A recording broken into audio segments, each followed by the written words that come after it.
अब रिकॉर्डिंग शुरू हो गई ना, टेंशन खत्म। अब कोई बाद में भी ज्वाइन करें। अच्छा जी, चलें बिस्मिल्लाहिर्रहमानिर्रहीम। अब हम स्टार्ट करते हैं एयर पोल्यूशन। देखिए थोड़ा सा ना मैं पोल्यूशन के बारे से आपको बताऊं। हाँ, ये अब एनवायरनमेंट उसके सेगमेंट्स कंप्लीट हो गए। अब हमारी इंशाल्लाह आज भी लेक्चर थोड़ा सा एयर पोल्यूशन पढ़ा दूंगा, कल भी होगा, परसों भी होगा। तो उसमें हम कोशिश करेंगे air pollution causes, effect, remedies, फिर कोई एसिड रेन, स्मोक, ये 2 4 5 टॉपिक्स करवा दूं। तो फिर हफ्ते बाद दिन फिर मैंने आपका टेस्ट लेना है, ठीक है ना? हाँ जी, सारे टॉपिक्स का इंशाल्लाह। तो अब आप देखिए जी एयर पोल्यूशन।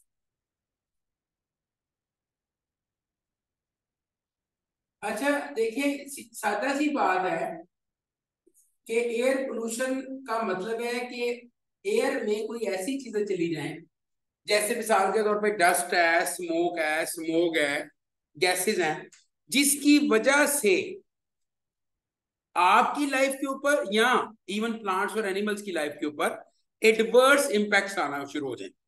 इवन लाइफ क्या, क्वालिटी ऑफ लाइफ के ऊपर भी एडवर्स इम्पैक्ट्स आए, तो इस फिनोमेना को हम क्या कहेंगे? Air pollution. तो इसकी सादा सी डेफिनेशन हम लिख लेते हैं, जो साइंटिफिक भी हो और अच्छी भी हो। वो क्या है, वो नोट करें। The contamination of air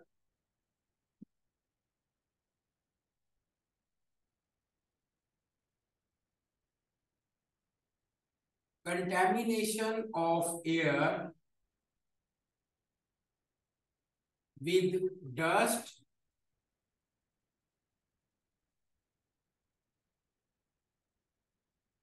smoke,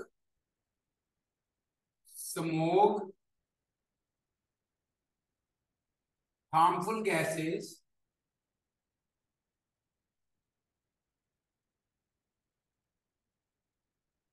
and other harmful substances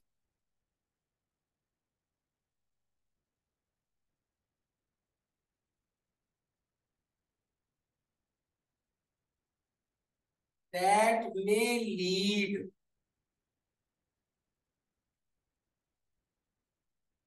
adverse impacts on life or quality of life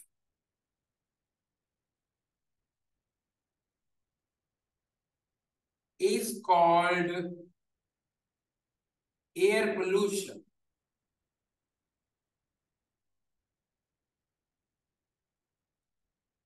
contamination of air यानी एयर के अंदर मिक्स हो जाना, कंटेमिनेट हो जाना, किस चीज की? डस्ट हो, स्मोक हो, हार्मफुल गैसेज हो या और हार्मफुल सब्सटेंसेज हो, और उनके फिर इम्पैक्ट्स लाइफ के ऊपर या क्वालिटी ऑफ लाइफ के ऊपर एडवर्स आना शुरू हो जाए, तो that phenomena is called air pollution.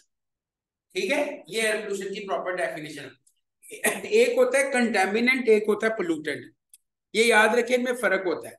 Contaminant वो गैस होती है जो एयर में मौजूद हो, लेकिन वो जरूरी भी हो लाइफ के लिए, जैसे कि कार्बन डाइऑक्साइड, वो कंटेमिनेंट है। लेकिन जब एक कंटेमिनेंट एक खास लेवल से ज्यादा ऊपर चला जाता है और उसके फिर एडवर्स इम्पैक्ट्स आना शुरू हो जाएं, तो उसी कंटेमिनेंट को हम क्या कहते हैं? Pollutant. Contaminant becomes pollutant after a threshold value, after crossing a certain limit. ठीक है, वो क्या बन जाएगा? पोल्यूटेंट। अच्छा, जो चीज एयर पोल्यूशन कॉज करेगी उसको एयर पोल्यूटेंट कहेंगे। और एयर पोल्यूशन जो चीज कॉज करेगी वो होगा एयर पोल्यूटेंट। बस आखिरी चीज जो आज के लिए मैं आपको बताऊंगा वो ये होगा कि एयर पोल्यूटेंट्स की कितनी टाइप्स होती। एयर पोल्यूटेंट्स बच्चों दो तरह के, primary air pollutants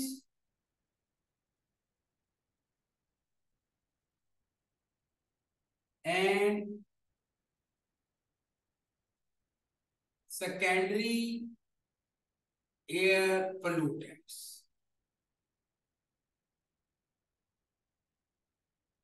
primary air pollutants and secondary air pollutants, इनकी हमने डेफिनेशन लिखनी है और इनकी एग्जांपल्स लिखनी है। देखें, ये याद रखें, प्राइमरी एयर पोल्यूटेंट्स ऐसे पोल्यूटेंट्स होते हैं जो ह्यूमन एक्टिविटीज की वजह से डायरेक्टली एयर में एंटर होते हैं।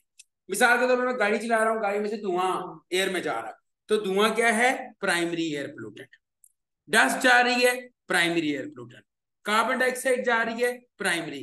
तो हर वो पोल्यूटेंट जो ह्यूमन एक्टिविटीज की वजह से एयर में डायरेक्टली एंटर हो, वो प्राइमरी एयर पोल्यूटेंट है। लिख लें, those pollutants which directly enter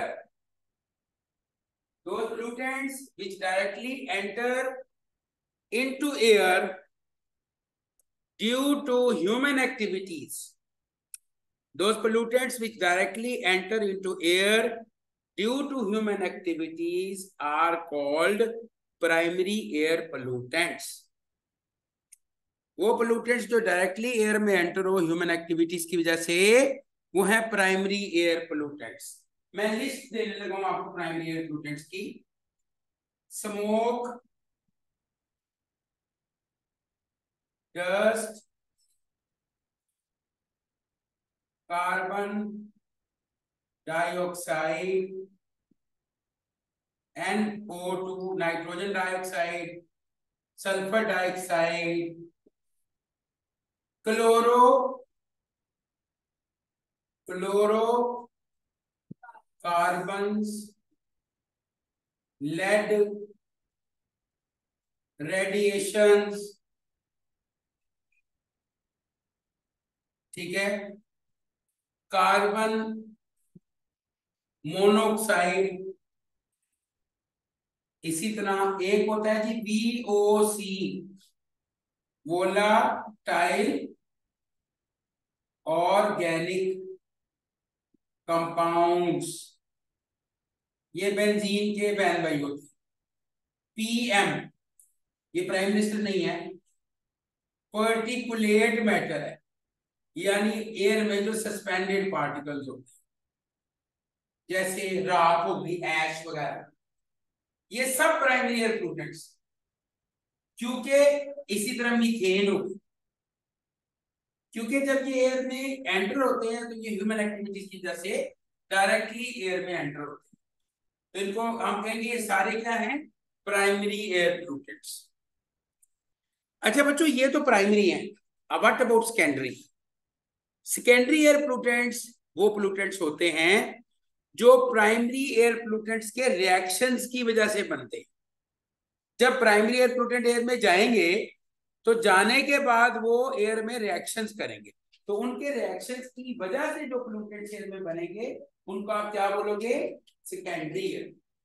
तो आप इसकी डेफिनेशन लिख लो कि those pollutants which are generated, those pollutants which are generated due to reactions of primary air pollutants, those pollutants which are generated due to reactions of primary air pollutants are called secondary air pollutants, are called secondary air pollutants.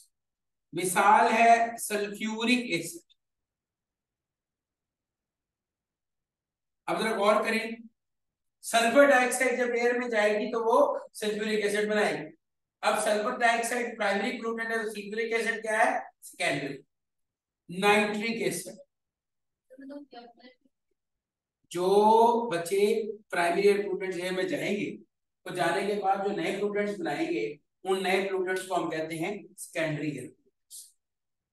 जैसे ये sulphuric acid sulphur dioxide से बना है, nitric acid nitric acid से बना है, carbonic acid, even ozone, ozone भी pollutant है।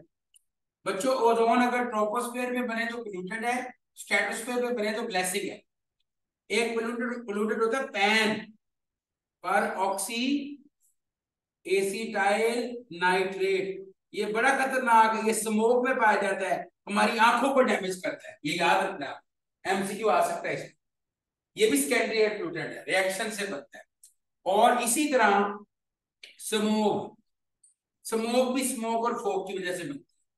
तो ये मैंने आपको 10-12 एग्जांपल प्राइमरी एयर पोल्यूटेंट्स की दी हैं और तकरीबन 6-7 मैंने आपको दी हैं सेकेंडरी एयर पोल्यूटेंट्स की, ठीक है। आपने मोटी सी बात ये ध्यान में रखनी है कि वो पोल्यूटेंट्स जो प्राइमरी एयर पोल्यूटेंट्स के रिएक्शन से बने वो सेकेंडरी हैं, और जो डायरेक्टली एयर में एंटर हो वो प्राइमरी।